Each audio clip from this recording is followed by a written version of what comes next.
ይህንን ጸሎት ከመጸለይ ራሳችሁን ጠብቁ። ይህ የጥንቃቄ መልእክት ነው።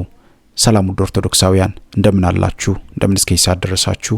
እግዚአብሔር አምላካችን ከሁላችን ጋር ይሁን። በዛሬው ቆይታችን በጭራሽ መጸለይ የሌለባችሁን ጸሎት እነግራችኋለሁ።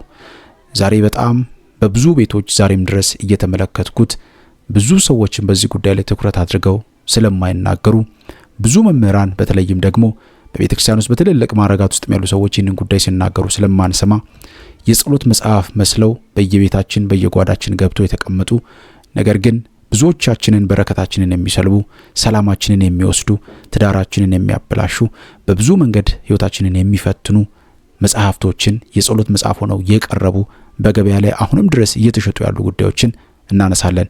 በዚህ ቆይታዬ 10 ሁላችሁም ኦርቶዶክሳዊ ልትጠነቀቁባቸው ወይም ልታቆሟቸው አሁን እየጸለያችሁ ከሆነ ከቤታችሁ ልታርቋቸው የሚገቡ የጸሎት መጽሐፍ መስሎ የቀረቡ አጋንንት ማዋረሻ መጽሐፍቶችን እጠቁማችኋለሁ። አብራችሁን ቆዩ። ወደ መጀመሪያው በቀጥታ እንሄዳለን። ከዛ በፊት ግን እስቲ ስለ ጸሎት አንዲት ትንሽ የመረጃ ልስጣችሁ ኦርቶዶክሳውያን። እንግዲህ ሁላችንም እንደምናውቀው በቤተክርስቲያናችን ትውፊት መሰረት ጸሎት ማለት ከፈጣሪ ጋር የምንነጋገርበት የነፍስ መኖሪያና የጸጋ መገኛ ሰማያዊ መንገድ ነው። ነገር ግን አስተውሉ፣ ጠላት ዲያብሎስ እውነተኛውን ጸሎት በማስመሰል የእግዚአብሔርና የቅዱሳንን ስም እንደማጥመጃ መንገድ በመጠቀም ትውልዱን ወደ አጋንንት አምልኮና ወደ ዘላለማዊ ጥፋት የሚመሩ አስማታዊ ድርሰቶችን በየቤቱ አሰርጎ አስገብቷል። ዛሬም ይሄ ጉዳይ እጅጉን ብዙዎቻችንን እየፈተነን ይገኛል። ባላወቅንበት፣ ባልተረዳንበት፣ ባልተገነዘብንበት መንገድ ዛሬ ብዙ ዋጋ እየከፈልን እንገኛለን። የዚህ ቪዲዮ ዋናው ዓላማ ኦርቶዶክሳውያን ምእመናንን አውቀውም ይሁን ሳያውቁት በሚያደርጓቸው መንገዶች ውስጥ የጸሎት መጽሐፍ መስለው በቤታቸው በገቡት ነገር ግን ከቤታቸው በረከትን፣ ሰላምን፣ ደስታን የሚያርቁ ትዳራቸውን በብዙ መንገድ ከሚፈትኑ መጽሐፍቶች ራሳቸውን እንዲጠብቁ ጸሎት መስሏችሁ በተለያየ መንገድ በየዋህነት ገዝታችሁ ቤታችሁ ካስቀመጣችሁ እኚህን አሁን የምነግራችሁን 10 የጸሎት መጽሐፍ መስሎ ቤታችሁ የገቡትን ጉዳዮች ልታስወግዱ ይገባል። ወደ መጀመሪያው በቀጥታ እንሄዳለን። የመጀመሪያው ዛሬ በብዙ ሰዎች እጅና በብዙዎች ሰዎች ቤት የሚገኘው መፍትሄ ሰራይ የሚባለው ነው።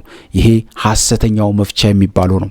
አስተውሉ ውድ ቤተሰቦቼ፣ መፍትሄ ሰራይ፣ ለሁሉም ነገር መፍትሄ አለን። ትዳር ለተበላሸባችሁ ለዚህ መፍትሄ አለን፣ እንደዚህ በረከት ለጠፋችሁ፣ ሰላም ለጠፋችሁ መፍትሄ አለን እያሉ የሚያቀርቡ ስርማሽ ቅጠል በጣሾች ደብተራዎች፣ አረማዊ ደብተራዎች የሚያቀርቡት የክፋት የመናፍስት ማዋረሻ መጽሐፍ ነው። ይህንን ጉዳይ በተደጋጋሚ ተናግረናል። ይህንን ቪዲዮ እንዲሰራ ካደረጉኝ ነገሮች አንዱ በቅርቡ የተለያዩ የቤተክርስቲያን ንዋየ ቅድሳት የሚሸጡባቸው ቦታዎች ላይ ለመዘዋወር ችያለሁና ብዙዎቹ ቤቶች ውስጥ ይህንን ጉዳይ ሲያነቡ፣ ይህንን መጽሐፍ ሲያነቡ ተመልክቻለሁ። አስተውሉ ውድ ቤተሰቦቼ፣ በየዋህነት ይህንን መጽሐፍ ሊያነቡት ይችላሉ። አንዳንዶቹ ግን ገበያ ለመሳብ የሚያነቡም ይኖራሉ። ይህንን በደንብ ልታስተውሉ ይገባሉ ውድ ቤተሰቦቼ። ስለዚህ እያንዳንዱ ክርስቲያን ሳያውቀው ከአጋንንት ጋር እየተጣበቀ ነው። መፍትሄ አገኛለሁ ብሎ ራሱን ለአጋንንት መስዋዕት እያደረገ ነው። ይሄ ለሁላችንም ማንቂያ ሊሆን ይገባል። 4 ኪሎ ያውም ቅድስት ማርያም ቤተክርስቲያን ፊት ለፊት በሚገኙ ትልልቅ በሚባሉ ቤተክርስቲያን አካባቢ በሚገኙ ንዋየ ቅድሳት መሸጫ ውስጥ ይህንን መጽሐፍ በግልጽ ቁጭ ብሎ የሚያነቡ ሰዎች ተመልክቻለሁ።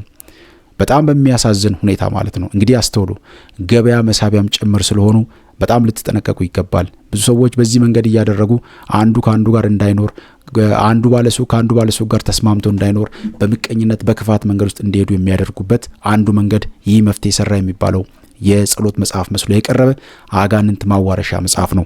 አስተውሉ ውድ ቤተሰቦቼ፣ ዓላማው የዚህ የመፍትሄ ሰራይ ድግምትንና መተትን እፈታለሁ በሚል ስም ጋኔን ወይም አጋንንትን ስም በመጥራት የተዘጋጀ ነው። በጣም በሚያሳዝን ሁኔታ የአጋንንት ስም ይጠራል። ልክኛ ነአሃበ ቅዱስ ሩፋኤል፣ ነአሃበ ቅዱስ ሚካኤል ብለን እንደምንጠራው እነሱም አጋንንቱን ይጠራሉ። አይነ ጥላውን ይጠራሉ፣ ቡዳውን ይጠራሉ፣ የመተቱን መንፈስ ይጠራሉ፣ የሰላቢውን መንፈስ ይጠራሉ፣ ሀብት ይሰጠኛል ብሎ የሚያስቡትን አጋንንት ይጠራሉ ማለት ነው። ስለዚህ ሀብትን የሚሰጠን እግዚአብሔር አምላካችን ነውና እነዚህ የጸሎት መጽሐፍ መስለው የቀረቡት አጋንንት ማዋረሻ፣ አጋንንትን መጥሪያና ከነሱ ጋር በጋራ አብሮ እንዲሰራ የሚጠሩት የአጋንንትን ነው ማለት ነውና በጣም ልንጠነቀቀው የሚገባው ነገር ነውና ጌታችን በማቴዎስ ወንጌል ምዕራፍ 12 ከቁጥር 24 ላይ እንደተናገረው ጋኔን በጋኔን አይወጣም፣ ይህን መጽሐፍ መጠቀም አንዱን ጋኔን አውጥቶ 7 የክፉ መናፍስትን ወደ ቤት መጋበዝ ነውና በጣም መጠንቀቅ ያስፈልጋል። አስተውሉ። በዚህ መንገድ የሚወጣ አጋንንት የለም። እኛን ሲያታልሉ ሲሸውዱን ነው። በዚህ መንገድ የሚወጣ ጮሆ የሚሄድ አጋንንት ለማስተዋል ውድ ቤተሰቦች በጭራሽ ማለት ነው። እኛን ለመሸወድ የሚደረግ ትሪክ ነው። ስለዚህ መፍትሄ ሰራይ ተብሎ በቤታችሁ ያስቀመጣችሁ እህት ወንድሞቼ እባካችሁን ቶሎ ብላችሁ ከቤታችሁ አስወግዱ። ጸሎት መስሎን ዛሬ ብዙ ዋጋ እየከፈልን ያለ ነው በዚህ መንገድ ስለሆነ ማለት ነው። ስለዚህ በጣም መጠንቀቅ እጅጉን አስፈላጊ ነው ማለት ነው። ስለዚህ በመቅደስ ውስጥ የሚያቃጥል እሳት እያለህ ለምን ወደ ሰይጣን ረመጥ ትሄዳለህ? ቅዱስ ዮሐንስ አፈወርቅ ነው። አስተውሉ። በመቅደስ ውስጥ የሚያቃጥል እሳት እያለህ ለምን ወደ ሰይጣን ረመጥ ትሄዳለህ? ተመልከቱ። በመቅደስ ውስጥ የሚያቃጥል እሳት እያለ ማለት ነው። እንግዲህ አስተውሉ። ራሳችንም ቤታችን ውስጥ ይህንን ነገር አስቀምጠነዋል።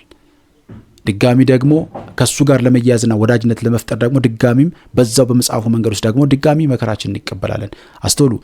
ዲያብሎስ ወደዚህ ምድር ወደቀ ነው ብሎ መጽሐፍ ቅዱስ ላይ ወድቆኛን ዘመናችንን በህይወታችን በኑሯችን በየቀኑ እየፈተነን እንኳን ተጨማሪ ለአጋንንትን ደግሞ ስበን የምናመጣባቸው ነገሮች ወደታችን እናመጣለን።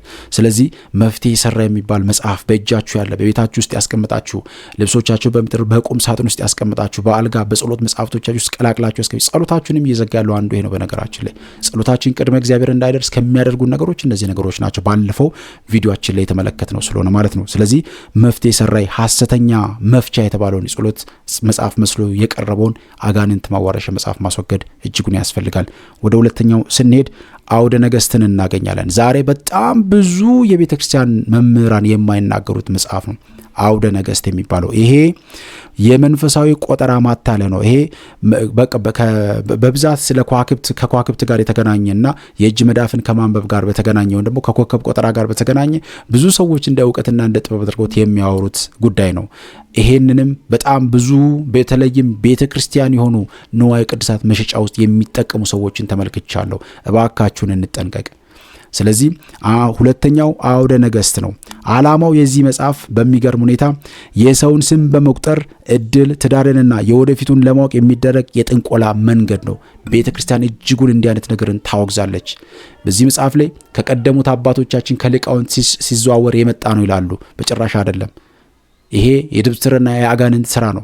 ቤተክርስቲያንን የሚጠቅም አይደለም። ቤተክርስቲያንን የሚያዋርድ ነው። ቤተክርስቲያንን በተለየ ምእመናንን እጅጉን የሚጎዳ ነው። ቤተክርስቲያን እንደዛ አይነት ነገር ውስጥ አትሳተፈም። ቤተክርስቲያን እንደዛ አይነት ጉዳዮች ውስጥ አትገባም።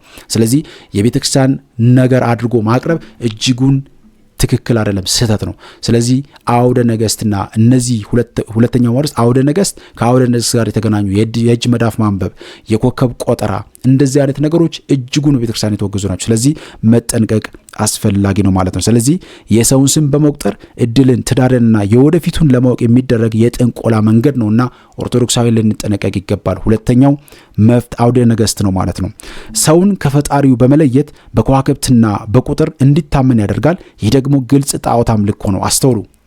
ሁሉንም ነገር በቁጥር ላይ አድርገን ህይወታችን ልኬታችን በሙሉ በቁጥር ላይ ተለካ እንደሆነ እናደርጋለን። ይሄ እጅጉን በጣም አስከባድ ነገር ነው። ዛሬ በተለያዩ ሊቃውንት በተለያዩ ቤተክርስቲያን መምህራን ጭምር የሚደገፍ ጉዳይ ነው። ሚዲያ ተሰጥቶት በተለያየ ሚዲያ ተሰጥቶት በደንብ የሚነገር ነገር ነው። ኮከብ ቆጠራና የአውደ ነገስት ጉዳይ ማለት ነው። እጅ መዳፍ ማንበብ እንደ እውቀት እንደ ጥበብ የሚቆጠርበት ዘመን ላይ እንገኛለን። እጅግ በጣም የሚያሳዝን ነው። ስለዚህ ጥበብ የተባለው በአባቶቻችን ትርጓሜ እግዚአብሔር ነው። ስለዚህ ጥበብ እግዚአብሔር ነው። እግዚአብሔርን መያዝ እንጂ ከእግዚአብሔር ውጭ ያሉ ጉዳዮች ላይ ሌሎች ጉዳዮች ውስጥ የገባን ወደ አጋንንትና ወደ ሰይጣን ወደ መናፍስቱ ጉዳዮች ውስጥ ከገባን እጅጉን የምንቸገርበት ጉዳይ ውስጥ እንገባለን። ይህንን በደንብ ልናስተውለው የሚገባ ነገር ነው። እድልህ ያለው በከዋክብት ውስጥ ሳይሆን በፈጠረህ አምላክ እጅ ነው። ወደ ቁጥር የምትመለከት ከሆነ ፈጣሪን ክደሃል ማለት ነው። ቅዱስ ባሲሎስ አባታችን ናቸው እንደሚሉት። ስለዚህ እጅጉን መጠንቀቅ ያስፈልጋል። የቀደሙት የቤተክርስቲያናቸው አባቶቻችን እንደዚህ አይነት ነገሮች ላይ እንድንጠነቀቅ ደጋግሞ ይነግሩናል። ስለዚህ ይህንን ነገር በደንብ ማስተዋል ይገባል። ኦርቶዶክሳውያን በደንብ ልንፈትሸው ይገባል። ዛሬ በክርስትና ህይወታችን ውስጥ ተግባራዊ ክርስትና ህይወት እንዳንኖር ብዙ ፈተናዎች ቤታችን ውስጥ የመጡ ነው ያሉት። ብዙ ችግሮች የተከሰቱ ነው ያሉት። ብዙ መከራዎች ቤታችን የመጡ ያሉት እኛ ሳናውቀው እውቀት ነው ጥበብ ነው ብለን በገባንባቸው መንገድ ውስጥ ዛሬ ብዙ ዋጋ እየከፈልን እንገኛለን። ስለዚህ ሁለተኛው አውደ ነገስት የሚለው መጽሐፍ ነው። አውደ ነገሥት የሚል መጽሐፍ ቤታችሁ ካለ አስወግዱት፣ አቃጥሉት። ከንስሐ አባት ጋር ተነጋግራችሁ ማስወገድ ባለባችሁ መንገድ አስወግዱት። ስለዚህ ይህንን ሁላችሁም ልታደርጉ ይገባል። ወደ ሶስተኛው ስንሄድ ደግሞ መጽሐፈ ቆጵርያኖስን እናገኛለን። ይሄ በጣም በብዙ መንገድ ዛሬ በብዙ በሀገራችን ውስጥ ተሰራጭቶ የሚገኝ መጽሐፍ ነው። የጸሎት መጽሐፍ ሆኖ ነው የሚቀርበው። እንግዲህ አስተውሉ ውድ ቤተሰቦቼ፣ የቅዱስ ቆጵርያኖስንና የቅድስት ዮስቲናን ታሪክ በመጽሐፍ ቅዱስ በደንብ አድርገን እናውቃለን። በጣም አስገራሚ ታሪክ ያላቸው እናትና አባቶች ናቸው። በጣም በሚገርም ሁኔታ ቅዱስ ቆጵርያኖስ በቀደመው ሕይወቱ ኃይለኛ ጠንቋይ፣ መተተኛ የነበረ አባት ነው። ነገር ግን በቅድስት ዮስቲና ምክንያት በማድረግ እግዚአብሔር ደግሞ ወደ ቤቱ የጠራው ቅዱስ ሆኖ ሰማዕት ሆኖ በቤተክርስቲያናችን ውስጥ ያለፈ ትልቅ አባት ነው። እስከ ጲጵስና በትልቅ ደረጃ የደረሰ አባት ነውና ቅዱስ ተብሎ የመጠራትን ማዕረግ ያገኘ አባት ነውና ይሄ በጣም ትልቅ ታሪክ ነው። ነገር ግን ዛሬ በገበያው ላይ የቅዱስ ቆጵርያኖስ የጸሎት መጽሐፍ ነው ብለው በቀደመው ሕይወቱ ሲደረግ የነበረውን የጥንቆላን መጽሐፍ ዛሬም የቅዱስ ቆጵርያኖስ የጸሎት መጽሐፍ ነው ብለው ያቀረቡበት ዘመን ላይ እንገኛለን። ስለዚህ እነዚህን ጸሎቶች በደንብ መጠንቀቅ እጅጉን አስፈላጊ ነው ኦርቶዶክሳውያን። ስለዚህ ሶስተኛው መጽሐፈ ቆጵርያኖስ ይሄ የጨለማው ዘመን ትዝታ ነው። በጣም በሚገርሙት ቅዱስ ቆጵርያኖስ በነበረበት ያን ጠንቋይና መተተኛ የነበረበትን ዘመን መጽሐፍቶች ዛሬ እንደ ዕውቀት እንደ ጥበብ አድርጎ ሰዎች አቅርበዋል። ገበያ ላይ ይገኛሉ እነዚህ መጽሐፎች። ስለዚህ የቅዱስ ቆጵርያኖስ ሳይሆን ምንድነው ብሎ መጽሐፈ ቆጵርያኖስ ተብሎ ነው የሚቀርበው። ቅዱስ ቆጵርያኖስ ተብሎ የሚቀርብ ከሆነ ትክክለኛው የቤተክርስቲያን የእሱ ድርሳን ወይም ጸሎት ሊሆን ይችላል። ነገር ግን እነዚህ የሚያቀርቡት ብሎ መጽሐፈ ቆጵርያኖስ ብሎ ነው የሚያቀርቡት። ታዲያ በውስጡ ላይ የቆጵርያኖስን ስዕል ሊጠቀሙ ይችላሉ። ግን የሚጠቀሙትና ውስጡ ላይ ያለው የጸሎት መንገድ ምንድነው? የቀደመውን እሱ መተተኛና አስማተኛ በነበረበት ጊዜ የሚጠቀማቸውን ድርሳናት የጸሎት ሲጠቀማቸው ለመተቱ ለአጋንንቱ ሲጠቀምባቸው የነበረባቸውን መንገዶች እንደ ጸሎት አድርገው አቅርበዋል። ስለዚህ ይህንን በደንብ ልትጠነቀቁ ይገባል። ስለዚህ ቅዱስ ቆጵርያኖስ ሳይጸና በፊት ይጠቀምባቸው የነበሩትን አስማቶች እንደ ጸሎት አድርጎ ያቀርባል። የሰይጣንን ምስጢርና አሰራር ወደ አማኙ ሕይወት ያመጣል። ቆጵርያኖስ የናቀውንና ያቃለለውን ስራ መልሶ መያዝ ለጥፋት ይዳርጋል። ስለዚህ ይህንን በደንብ ማስተዋል ይገባል። በኤፌሶን የነበሩ አማኞች አስማታዊ መጽሐፍታቸውን ሰብስበው አቃጥሏልና በሐዋርያት ሥራ ምዕራፍ 19 እንደተገለጸው። ስለዚህ እኛም ልናቃጥላቸው ይገባል። እነዚህን የሚገልጻቸውን ጸሎቶች በጭራሽ ልትጸልዩአቸው አይገባም። በጣም በጥንቃቄ ልትጓዙ ልትመለከቱ የሚገቡ ነገሮች ናቸው እነዚህ። ስለዚህ ይህንን ማድረግ እጅጉን ያስፈልጋል ማለት ነው። አራተኛው መጽሐፈ ቱላዳን የዛር መኖሪያ። ዛሬ በጣም ብዙ ሰዎች ቤት ውስጥ የሚገኙ መጽሐፈ ቱላዳን ነው። የጸሎት መጽሐፍ መስሎ በየቤቱ የሚቀርብ ማለት ነው መጽሐፈ ቱላዳን። ስለዚህ ይህንን መጽሐፈ ቱላዳን የተባለውን ልናስወግዶ ይገባል ማለት ነው። መጽሐፈ ቱላዳን ተብሎ ዛሬ በየመጽሐፍት መሸጫ መደብሮች ውስጥ ይሸጣል ይሄ መጽሐፍ አሁንም ድረስ። ማንም ሰው ግን ይህንን ነገር ፈትሾ መርምሮ ስለዚህ ጉዳይ የሚናገር ሰው አታገኙ። ዛሬ ብዙ መምህራን የተጠመዱት በሌላ ጉዳይ ላይ ነው። ትውልዱ ግን በብዙ መንገድ ተይዟል። ትውልዱ በአስማትና በጥንቆላ በመተቱ ስራ ተይዟል። ትውልዱ በፋሽኑና በዳንሱ በዳንኪራው በብዙ ነገር ተይዞ ተወጥሮ ቁጭ ብሏል። ነገር ግን ብዙዎቻችን ባላወቅነው መንገድ ለአጋንንት ራሳችንን አሳልፈን እየሰጠን ነው ያለነው። በምናነባቸው መጽሐፍቶች፣ በምንለብሳቸው ልብሶች ሁሉ እየተፈተንን ነው ዛሬ ያለነውና እጅጉን ልንጠነቀቅ ይገባል። ስለዚህ አራተኛው መጽሐፈ ቱላዳን የሚባለው ነው። ዓላማው በዘር የሚተላለፍ መናፍስትን ለምሳሌ ዛርን ለማስታገስና ለመቀለብ ወይም ደግሞ ይቀንሳል ወይም ያስታግሳል ብሎ የሚመክር መጽሐፍ ነው። ይሄ ማለት ምን ማለት መሰላችሁ ውድ ቤተሰቦቼ? በጣም በሚገርም ሁኔታ የዛር መናፍስትን ወይም ደግሞ ያርቃል ተብሎ ነው የሚታሰበው መጽሐፈ ቱላዳን። ነገር ግን አስተውሉ፣ ከምሮ ነው የሚያስቀምጠው። እንደውም የዛሩን መንፈስ ያፋፋዋል ማለት ነው። የዛር መንፈስን የሚያፋፋ የጸሎት መጽሐፍ ነው። የዛር መንፈስን ቀላቢ የሚያደርግ ማለት በደንብ አድርጋችሁ እንዲቀመጥና ቦታ ይዞ እንዲቀመጥ የምታደርጉበት የጸሎት መጽሐፍ ነው። ውስጡ ላይ ያለው ኮተት በጣም ብዙ ነው። እኔ እንዲህ ነው ብዬ አልነግራችሁም። ነገር ግን መጽሐፈ ቱላዳን የሚል የጸሎት መጽሐፍ ቤታችሁ ካለ እጅጉ አስወግዱት። አሁኑ ነው መጽሐፈ ቱላዳን እጅጉን ከአጋንንት ጋር የሚያገናኝ የአጋንንት ማዋረሻ መጽሐፍ ስለሆነ ማለት ነው። መጽሐፈ ቱላዳን እጅጉን የተወገዘ መጽሐፍ ነው። በቤተክርስቲያናችን ውስጥም የተከለከለ ነው ማለት ነው። ስለዚህ አጋንንትን ለትውልድ ማዋረሻ ትልቁ ድልድይ ነው። ይህን መጽሐፍ የሚሰው ልጆቹንና የልጅ ልጆቹን ሳይወልዱ ስለ ሰይጣን ግብር አድርጎ እየሸጠ ነው ማለት ነው። አስተውሉ። ይሄ በጣም ልንጠነቀቁ የሚገባ ነገር ነው። ለልጆቻችን ለቤተሰቦቻችን የምናስተላልፋቸው ነገሮች ከዛሩ ከምናምኑ ጋር የተገናኘ ሆኖ ልጆቻችንን ለቀጣዩ ትውልድ እንኳን ከዛሩ መንፈስ የማይድኑ እናደርጋለን ማለት ነው። ይህ መጽሐፍ በቤታችን ካለ ልናስወግደው ይገባል። ምክንያቱም እሳቱን በቤታችን አስቀምጠናል። ዋናውን የአጋንንቱን መሰብሰቢያ ማዋረሻውን መጥሪያውን መጽሐፍ ደብተሩን በእጃችን ስለያዝ ነው ማለት ነው። ስለዚህ ልንጠነቀቅ ይገባል። ወደ ቤታችን የምናመጣቸው ነው፣ ወደ ቤታችን የምንገዛቸው ነው፣ ቤታችን የምናመጣቸው ነው የጸሎት መጽሐፍቶች በጥንቃቄ ልንመለከታቸው ይገባል። እባካችሁን ይህንን መልእክት ሳስተላልፍ በጣም በጥንቃቄ ብዙ ሰዎች ጋር ያያዩት ስለሆነ ማለት ነው። ብዙ ሰዎች በመልእክትም ከውስጥ መስመር ይልኩልኛል። አሁን ይህንን ቪዲዮ እንኳን ስትመለከቱ ብዙዎቻችሁ በውስጥ መስመር መላካችሁ አይቀርም። ወይ በቲክቶክ ወይም ደግሞ በኮሜንት ላይ ወይም ደግሞ በዚሁ በዩቲዩብ ላይ መልእክት መላካችሁ ወይም በቴሌግራም ላይ መልእክት መላካችሁ አይቀርም። ስለዚህ ቤታችሁ ውስጥ ያሉ እናንተ የምትጠራጥሯቸው መጽሐፎች ካሉ ፎቶ አንስታችሁ ለኔ ላኩልኝ፣ ቼክ አደርጋለሁ። ከቤተክርስቲያን አንጻር እንደ ቤተክርስቲያን የተቀመጡ የጸሎት መጽሐፍ ምንድናቸው የሚሉትን ነገር በማየት መልስ እናዘጋጅበታለን። ከዛ ውጭ ግን ከአጋንንት ማዋረሻና ከመናፍስት ማዋረሻ ጋር ያሉ ነገሮች ላይ እጅጉን ልንጠነቀቅ ይገባል ማለት ነውና ይህንን ማድረግ ያስፈልጋል። መጽሐፈ ቱላዳን የሚባለውን ቤታችሁ ያላችሁ ሰዎች አስወግዱት፣ አሁኑኑ አስወግዱት። አምስተኛው ዕፀ ደብዳቤ የእጽዋትና የአስማት ጋብቻ ነው። ይሄ ዛሬ በጣም ብዙ ሰዎች የተጠመዱበት ጉዳይ ይሄ ነው። የእጽዋት አስማት ወይም ደግሞ አስማት እጽዋት የሚባለው ወይም ደግሞ ዕፀ ደብዳቤ የምንለው ማለት የእጽዋት የአስማት ጋብቻ ማለት ነው። እጽዋትን ለአስማት መጠቀሚያ፣ እጽዋትን ቀምሞ ሀብት ማግኛ ነው እያሉ ማቅረቢያ። አስተውሉ ውድ ቤተሰቦች፣ ይሄንን ስንል እጽዋት በራሳቸው ችግር አላቸው እያልን አይደለም። እጽዋቱ ላይ የሚጸለየው ጸሎት ነው ችግር ያለበት። እጽዋቱ ላይ የሚጸለየው ጸሎት መልካ ስላሴ አይደለም። አስተውሉ ውድ ቤተሰቦች፣ መልካ ስላሴ አይደለም፣ መልካ ሚካኤል አይደለም የሚጸለይበት፣ መልካ ገብርኤል አይደለም የሚጸለይበት፣ መዝሙረ ዳዊት አይደለም የሚጸለይበት መልካ ሳጥናኤል ነው የሚጸለይበት።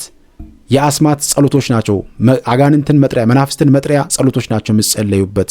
ስለዚህ ና ወደ እኔ ግባ፣ በዚህ ይህንን ቅጠል የሚጠቀመውን ሰው ይህንን አድርገው ብለው አጋንንቱን ቀጥታ በዛ ነገር ላይ ስልጣን እንዲሰጡት ያደርጋሉ ማለት ነው። ጸሎቱ ነው ይጸለይበታል፣ በተጠየቀበት መንገድ ሄዶ ስራውን ይሰራል ማለት ነው። ስለዚህ ዛሬ ለዓይን ጥላ የተጨፈጨፈ የተቆረጠ ነገር እንሰጣለን ብሎ ሰዎች ሲያስቡ ይህንን ዕፀ ደብዳቤ የሚባለውን ነገር ትልቅ መጽሐፍ ነው ያለው እንግዲህ የሚሸጥ በጣም ትልቅ ዕፀ ደብዳቤ የሚባለውን መጽሐፍ ብትመለከቱት በጣም ትልቅ መጽሐፍ ነው። ዕፀ ደብዳቤ ተብሎ አሁንም ድረስ ይሸጣል። በተለያዩ አድባራት በተለያዩ ቤተክርስቲያን ይሸጣል ይሄ ጉዳይ። ይህ ብቻ አይደለም ደግሞ ትልቁ ከባዱ ነገር ይሄ ጉዳይ ወደ ክፍለ ሀገርም እየወጣ በጣም በብዙ ቤተክርስቲያኖች አካባቢ ላይ ነገር እየሰፋ እንደ ጸሎት መጽሐፍ ይጠቀሙታል። ስለዚህ እኔን መልእክት የምታዳምጡ ሰዎች ይህንን ጉዳይ ለብዙ ሰዎች አዳርሱ። ብዙ ሰዎች እንዲድኑ እንዲፈወሱ ከዚህ ነገር ራሳቸውን እንዲጠብቁ ልናደርግ ይገባል። እግዚአብሔር አምላካችን ሁላችንን የሚጠብቀን። ስለዚህ በደንብ ልናስተውል የሚገባ መሰረታዊ ነገር ስለሆነ ነው ይህንን ጉዳይ አንስቼ የምነግራችሁ። ይህንን ልናደርግ ይገባል ማለት ነው። ስለዚህ ዕፀ ደብዳቤ የእጽዋትና የአስማት ጋብቻ ነው። ዛሬ ብዙ ቤተክርስቲያኖችን ውስጥ ያሉ ሰዎች በዚህ ጉዳይ ተጠምደዋል። መርጌታ ነኝ የሚሉ መርጌታ ያክል ነኝ የሚሉ ሰዎች በዚህ ጉዳይ ተጠምደዋል። ለዚህ ነገር ፈውስ አለ፣ ለዚህ ነገር መድኃኒት አለው፣ ለዚህ ነገር እንዲህ ነው እያሉ ቅጠላ ቅጠሉን አንድ ወንድማችን እንደውም ሙሉ ጊዜውን የሚያሳልፈው ጫካ ውስጥ ነው፣ ቅጠላ ቅጠል እየቆረጠ ማለት ነው። የአባቶቻችን ጥበብ፣ የአባቶቻችን ጥበብ አለ። አባቶቻችን ግን ያደረጉት ጸሎት ጸልየው ነው። ትክክለኛውን የእግዚአብሔር ጸሎት ጸልየውበት ነው የሰሩት። ነገር ግን ዛሬ የምንጠራው ስም የእግዚአብሔር ስም ተጠርቶበት ሳይሆን መጽሐፈ የአስማት መጽሐፍቶች ተነበውበት ለትውልዱ የሚሸጋገርበት ሆኗል። ይሄ በጣም መጠንቀቅ የሚገባን ትልቁ ዛሬ ብዙ ዋጋ እየከፈልንበት ያለንበት ጉዳይ ነው። ስለዚህ እጽዋትን ከአስማት ጋር ቃላት ጋር በማጣመር ሰዎችን ለማሸነፍ ለፍቅር ወይም ለጠላት ማጥፊያ የሚጠቀሙበት ነው። ይሄ ለመስተፋቀር፣ ሰዎችን ለማጥፋት፣ ለመግደል፣ ምቀኛ ናቸው ብለው የሚያስቡትን ሰዎች ለማጥቃት የሚጠቀሙበት አንዱ መንገድ ነው ማለት ነው። ስለዚህ እጅጉን መጠንቀቅ የሚገባን ነገር ነው። አምልኮን ከፈጣሪ ወደ ፍጥረት ወደ እጽዋት ያዞራል። ይህም ሰውን መተተኛውም ያደርገዋል ማለት ነው። ስለዚህ አስተውሉ። በአንድ ነገር ላይ ብቻ ዲፔንደንት እንደሆነ በቃ በእጽዋቱና በቅጠላቅጠሉ ጥገኛ እንድንሆን ከክርስቶስ ስጋና ደም ሰዎችን አርቀን በእጽዋትና በቅጠላቅጠል ጥገኛ እንድንሆን እናደርጋለን። ቤተክርስቲያን ሄደን እምነትን ብንጠቀም ቤተክርስቲያን ውስጥ ያለው እምነት የእግዚአብሔር ቃል የተጠራበት ጸሎት የተደረገበት የአባቶቻችን ድርሳን የተደረሰበት የተጸለየበት ስለሆነ ነው የምንጠቀመው። ከዛ ውጭ ግን ያለው ቅጠላቅጠሉ የሚደረገው ግን ሰውየው ሰርቶ በሚሰጠው እውቀትና ጥበብ ይሆናልና መጨረሻ ላይ ሰውየውን ወደ ማምለክ እንመለሳለን። ይሄ እጅጉን ከባድ ነገር ነው። ስለዚህ መጠንቀቅ ያስፈልጋል። ስድስተኛው ግርማ ሞገስ የሚባል ይሄ የዓለም ክብር ፍለጋ ነው። ግርማ ሞገስ ዛሬ በጣም ሰዎች የተቸገሩበት የግርማ ሞገስ መጽሐፍ የሚባል መጽሐፍ አለ። ግርማ ሞገስን የሚያሰጥ መጽሐፍ ተብሎ የተቀመጠ መጽሐፍ አለ። ፈረንጆቹ ደግሞ ይህንን ቀይሮት በሌላ ስም ማቅረቦት የሚያዘጋጁበት መንገድ አለው። ስለዚህ ግርማ ሞገስን ለማግኘት ከሰዎች በላይ ለመታየት ከፍ ለማለት ከሰዎች በላይ ደምቆ ለመታየት የሚደረግ የግርማ ሞገስ መጽሐፍ ግርማ ሞገስ ማግኛ መጽሐፍ ተብሎ የቀረቡ መጽሐፍቶች አሉ። ዓላማው በሰው ፊት ለመወደድና ለመፈራት ተብለው የሚጸልዩ ትርጉም የለሽ የአስማት ቃላት ናቸው። ሰውየው ይህንን ነገር ድገም ተብሎ ይሰጧል፣ መጽሐፉ ይሰጧል። እዛ ስርማሽ ቅጠል በጣሽ ጠንቋዩ መተተኛው ጋር ሲኬድ ይህንን ነገር አድርግ ተብሎ ይሰጣል። እኔ ከሰው በላይ ከፍ ማለት ነው የምፈልገው፣ እኔ ዝነኛ መሆን ነው የምፈልገው፣ እኔ በጣም በዓለም ታዋቂ መሆን ነው የምፈልገው ካለ የሚያደርገውን ነገር ግብር አቅርብ ይባላል። ከዛ በኋላ በዛ መንገድ ይህንን አድርግ ይባላል። ስለዚህ በዛ በተሰጠው መንገድና በሚሄድበት መንገድ ውስጥ እያንዳንዱን ነገር እያደረገ ራሱን ለአጋንንቱ፣ ለአስማቱ፣ ለመናፍስቱ ዓለም ገብሮ በህይወቱ ይኖራል ማለት ይሄ ሰው ሙሉ ከሱ ቀጥሎ ለሚመጣው ጄኔሬሽንና ትውልድ በሙሉ የሚያስተላልፈው ነገር እጅግ ከባድ ነገር ይሆናል ማለት ነውና ይህንን በደንብ ማስተዋል ይገባል። ስለዚህ ግርማ ሞገስ ወይም የዓለምን ክብር ፍለጋ ማለት ነው ሰውን ለትዕቢት ጋኔን አሳልፎ ይሰጣል። ክብር የሚገኘው ከእግዚአብሔር ዘንድ ነው እንጂ በሰይጣን ስም በመድገም አይደለም። ይህንን በደንብ ሁላችንም አጽንኦት ሰጥተን ልናዳምጠው ልንመለከተው የሚገባ ነገር ነው። አስተውሉ ውድ ቤተሰቦቼ፣ ይህንን ቪዲዮ ለብዙ ሰዎች ሼር አድርጉ። ዛሬ በጣም ብዙ ሰዎች እጅጉን በብዙ መንገድ እየተቸገሩበት ይገኛል በዚህ ጉዳይ። እነዚህን መጽሐፍቶች በማንበብ እነዚህን መጽሐፍቶች ቤታቸው በማስቀመጥ በረከታቸው፣ ሰላማቸው፣ ደስታቸው በህይወታቸው ውስጥ የሚፈልጓቸው ነገሮች በሙሉ ከህይወታቸው ርቀው እጅጉን እየተቸገሩ ይገኛሉ። ስለዚህ ይህንን በደንብ ልናስተውል የሚገባ መሰረታዊ ነገር ነው። ሰባተኛው ደግሞ ውድ ቤተሰቦቼ መክብበ ሕይወት ወይም ደግሞ የሐሰተኛ ጥበቃ ተብሎ አሁን በገበያ ላይ የሚገኝ የጸሎት መጽሐፍ ሆኖ አጋንንትን ማዋረሻ መጽሐፍ ነው። በነገራችን ላይ እነዚህ የምነግራችሁ መጽሐፍቶች በሙሉ አሁን በገበያ ላይ የሚገኙ በጣም ገበያውን ያጨናነቁ የጸሎት መጽሐፍቶች ናቸው። መፍትሄ የምታገኙባቸው ይህን ብትጸልዩ ይህን ብታደርጉ የሚደረጉ የሚሆኑ የቀረቡ ናቸው። እጅጉን በሚያሳዝን መንገድ ማለት ነው። ዛሬ በጣም በሚገርም ሁኔታ ለምንድን ነው ቤተክርስቲያን ውስጥ የሚገኙ መምህራን እነዚህን ጉዳዮች የማይናገሩት ብላችሁ ስታስቡት ብዙዎቹ የዚህ ጉዳይ ደጋፊ ናቸው። ከኋላ ሆነው ይህንን ሁላ የሚያሰሩም ጭምር ሊሆኑ ይችላሉ። በነገራችን ላይ እኔ በአይኔ የተመለከትኳቸው በጣም ብዙ የሚባሉ በተለይም አዲስ አበባ ላይ የሚገኙ ትልልቅ አድባራት ላይ መጽሐፉን ያሳተሙት ሰዎች መጽሐፉ የሚሸጥበት ቦታ ላይ ቁጭ ብሎ ይከታተላሉ። ማን መጽሐፉን ይገዛል፣ ማን መጽሐፉን ይዞት ሄዳል የሚለውን ሁላ የሚከታተሉ ሰዎች ገጥሞኛል። ይህንን በአካል እጅ የተመለከትኩት ነው የምነግራችሁ። ስለዚህ በጣም ልንጠነቀቅ የሚገባቸው እጅጉን በጣም ብዙ የሆኑ ነገሮች አሉ በአሁኑ ሰዓት ላይ። ስለዚህ እያንዳንዱን እንቅስቃሴያችን ጸሎት ነው ብለን የምንገዛውን ነገር በጣም ጸሎት በጣም ከሌላችሁ አባታችሁ ነው እያላችሁ ብቻ መጸለይ ትችላላችሁ። በቃ ስግደታችሁን እየሰገዳችሁ አባታችሁ ነው ብቻ እያላችሁ ይሄንን ብቻ ማድረግ ትችላላችሁ። አለቀ በቃ። የተለያዩ የጸሎት ኮተቶችን ስታስገቡ በጥንቃቄ መጠንቀቅ ማየት ያስፈልጋል። ቤተክርስቲያን ያስቀመጠቻችሁ ጸሎቶች አሉ፣ እነዛን ጸሎቶች ትጠቀማላችሁ። ከዛ ውጭ ግን የሚቀርቡ ጸሎቶች በምን አይነት መንገድ እንደቀረቡ ልትፈትሹና ልታዩ ይገባል። ዝም ብላችሁ የምታቀርቧቸው ወደ ቤታችሁ የምታስገቧቸው ጸሎት መጽሐፍቶች በህይወታችን ላይ ትልቅ አደጋ ይዘው የሚመጡ ናቸው። መጠንቀቅ ያስፈልጋል። ስለዚህ መክብበ ሕይወት ወይም የሐሰተኛ ጥበቃ ይሄ ዓላማው ሕይወትን እጠብቃለሁ በሚል ስም ሰውን በክታብና በአስማት የታጠረ እንዲሆን ያደርጋል። አስተውሉ። ዛሬ ብዙ እናት አባቶቻችን ልጆቻቸው አንገት ላይ መስቀልና ክታብ ያደርጋሉ። ይህንን ጉዳይ በጣም በተደጋጋሚ ተናግረናል። ክታብ ልጆቻችሁ አንገት ላይ አታድርጉ። አስተውሉ ውድ ቤተሰቦቼ፣ እናንተ ክታብ ለልጆቻችሁ ካደረጋችሁበት ቀን ጀምሮ እነዚህ ልጆች ሳምንት ባልሞላ ጊዜ ውስጥ መስቀል ከአንገታቸው ይበጥሳሉ። ይህ ክታብ በውስጡ የአጋንንት ስም የተጠራበት በአጋንንት የተጸለየበት ጉዳይ ስለሆነ መስቀል እንዲቀመጥ አይፈልግም። ስለዚህ በአንድም በሌላም አድርጎ መስቀሉ ከአንገታችሁ እንዲበጠስ ያደርጋሉ። ስለዚህ ዓላማው ምንድነው? ትውልዱን እምነት አልባ ማድረግ ነው። ከክርስትና ሕይወት ውስጥ አስወጥቶ ዓለማዊ ሰው አድርጎ በማይሆን ጉዳዮች ውስጥ ገብቶ በተለያየ መንገድ ውስጥ ሆነው ሱሳሱስ ተጠምዶ እንዲኖሩ ማድረግ ነው ልጆችን፣ በጣም በሚገርም ሁኔታ ማለት ነው። ስለዚህ ልጆቻችሁ ላይ አንገታቸው ላይ የምታደርጉ ሰዎች እጅጉን ልትጠነቀቁ ይገባል። አንዳንድ እኮ እኛ ለመናገር ራሱ ይከብደናል። በእውነት ቤተክርስቲያን ቅርብ ናቸው ብለን የምናስባቸው ሰዎች አንገታቸው ላይ ለልጆቻቸው ክታብ ያደርጋሉ፣ እነሱም ጭምር ክታቡን ያደርጋሉ። ለዚህ ጉዳይ ነው ይላል። በጣም በሚገርም ሁኔታ ማለት የሚያቆርቡ እናቶች እንኳን ሳይቀር ይህንን ጉዳይ የሚያደርጉ ሰዎች ገጥሞኛል ልጆቻቸው ላይ። ይሄ በጣም የሚያሳዝን እጅግ ልናዝንበት የሚገባው ጉዳይ ነው። ስለዚህ በጣም መጠንቀቅ ያስፈልጋል ማለት ነው። ስለዚህ ሰውን አስተውሉ። ሰው በእግዚአብሔር ጥበቃ ላይ ያለውን እምነት እንዲጥልና በቆዳና በወረቀት ድግምት እንዲታመን ያደርጋል። ዛሬ ይሄ ነው ይወዘው። በጠልሰም ተብሎ ተደግሞ በቆጣ በምናምን የተቆረጠ የዚህ አባቶቻችን ጥበብ የአባቶቻችን እንትን የተባለ የአባቶቻችን ዕውቀት ግሩም ነው የተባለ በጣም እንደ እንትን የሚነገር ማለት ነው። ነገር ግን ከምን ጋር ሲያወሩ፣ ከምን ጋር ሲመሳጠሩ፣ ከምን ጋር ሲነጋገሩ እንደነበሩ እጅጉን ያሳዝናል። ስለዚህ በጣም መጠንቀቅ ያስፈልጋል። ጥበብ ነው እያልን የምንይዛቸው ነገሮች ውስጥ ድንቁርናን የሚያዋርሱ ይሆኑናል ማለት ነው። ለዘመናት በሕይወታችን በዘመናችን ውስጥ ፍሬ ማናፈራ ባዶ ሆነን እንድንቀር ነው የሚያደርጉ እነዚህ ነገሮች። ባዶ ክርታስ፣ ባዶ ነገር ሆነን እንድንቀመጥ ያደርጉናል። ስለዚህ በጣም እጅጉን መጠንቀቅ ያስፈልጋል። ስለዚህ መክብበ ሕይወት የሚባለው የሐሰተኛ ጥበቃ ተብሎ በክታብና በተለያየ ነገር ተሰርቶ የሚቀርቡ ነገሮችንም መጠንቀቅ ማየት በጣም ያስፈልጋል። ስለዚህ ወደ ኦርቶዶክሳውያን እነዚህን መልእክቶች እነዚህ ነገሮች በቤታችሁ ካሉ አሁኑኑ ቶሎ ብላችሁ ልታስወግዱና ወደ እግዚአብሔር ልትቀርቡ ይገባል። እነዚህን ጸሎቶች ከቤታችሁ አስወግዱ። ከንስሐ አባቶቻችሁ ጋር ተነጋገሩ። ንስሐ መግባት ካለባችሁ ንስሐችሁን ግቡ በአግባቡ። ምክንያቱም ይህንን ነገር ቤታችሁ አስቀምጣችሁ በረከት አታገኙም። ጸሎታችን ቅድመ እግዚአብሔር የማይደርሰው አንዱ ጉዳይ ለዚህ ነው። ምክንያቱም ቤታችን ውስጥ ትልቁን ከባዱን ነገር አስቀምጠን ጸሎት ማድረግ በምንም አይነት መንገድ ጸሎታችን እንዲሰማ አያደርግም። ስለዚህ ይህንን በደንብ ልናርቅ ይገባል ማለት ነው። ከዚህ በፊት ደጋግሜ ተናግሬያለሁ ይህን ጉዳይ። ስለዚህ ይህንን ማስወገድ ያስፈልጋል። 8ኛው ደግሞ መጽሐፈ አስማት የሚባል ነው። የጋንን ስሞች ስብስብ ነው። ይሄ ደግሞ በጣም በሚገርም ሁኔታ ምንድነው የሚለው ራሱ መጽሐፈ አስማት ተብሎ ነው ገበያ ላይ የቀረበው። ቃል በቃል መጽሐፈ አስማት ተብሎ ነው የቀረበው። በጣም የሚገርም ማለት ነው። ይሄን በጣም መጠንቀቅ ያስፈልጋል። ስለዚህ መጽሐፈ አስማት ዓላማው ትርጉማቸው የማይታወቅ በሃ ለሃ የሚጀምሩ የአጋንንት ስሞችን እንደ መላእክት ስም አድርጎ ያቀርባል። ሰዎችም ይህንን ነገር በመቀበል የመላእክት ጸሎት ነው የቅዱሳን ጸሎት ነው እያለ እየጸለየው ከመናፍስቱ ጋር እጅና ጓንት ይሆናል ማለት ነው። የመያያዝ የመገናኘት ነገርን ይፈጥራል ማለት ነው። ይሄ በጣም መጠንቀቅ የሚገባን ነገር ነው። ስለዚህ ወደ ኦርቶዶክሳውያን በእያንዳንዱ እንቅስቃሴዎቻችን ላይ ጉዟችን ላይ በደንብ ራሳችን እንድንፈትሽ ይገባል። በእያንዳንዱ መንገዳችን ማለት ነው።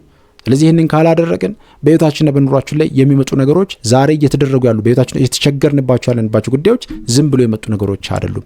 የሆነ ማስተካከል ያለብን ነገር አለ። ጸልየን ተንበርክከን ንስሐ ገብተን ስጋውና ደሙን ተቀብለን የሆነ ነገር ቤታችን ውስጥ ለውጥ ካልመጣ የሆነ ነገር በቤታችን ውስጥ አለ ማለት ነው። ለምን የኛ ጸሎት፣ የኛ ስግደት፣ የኛ መንፈሳዊ ምግባር ቅድመ እግዚአብሔር እንዳይደርስ እየጋረደ እየዘጋ ያለ የጸለይነው ስግደት የጸለይነው ጸሎት የተጸለይነው የተንበረከክንበት መንበርከክ ውጤት አልባ እንዲሆን የሚያደርግ በቤታችን ውስጥ የተቀመጠ ነገር አለ። እሱም ደግሞ እነዚህ ከጠቀስኳቸው መጽሐፍቶች ውስጥ አንዱ ሊሆን ይችላል። ስለዚህ ይህንን በደንብ ልታስተውሉ ይገባል ማለት። ስለዚህ እነዚህ የጸሎት መጽሐፍቶች ከመጸለይ ራሳችሁን ጠብቁ። ትርጉሙ የማይታወቅ ስም መጥራት ሳያውቁት ለሰይጣን መስገድና መገዛት ነው። ይህም አጋንንትን ባለቤት አድርጎ ወደ ባህሪ ማዋረስ ነው። ስለዚህ ይህንን በደንብ ልታስተውሉ ይገባል። ትርጉሙን የማታውቁትን ነገር መጸለይ እጅጉን ከባድ ነገር ነው።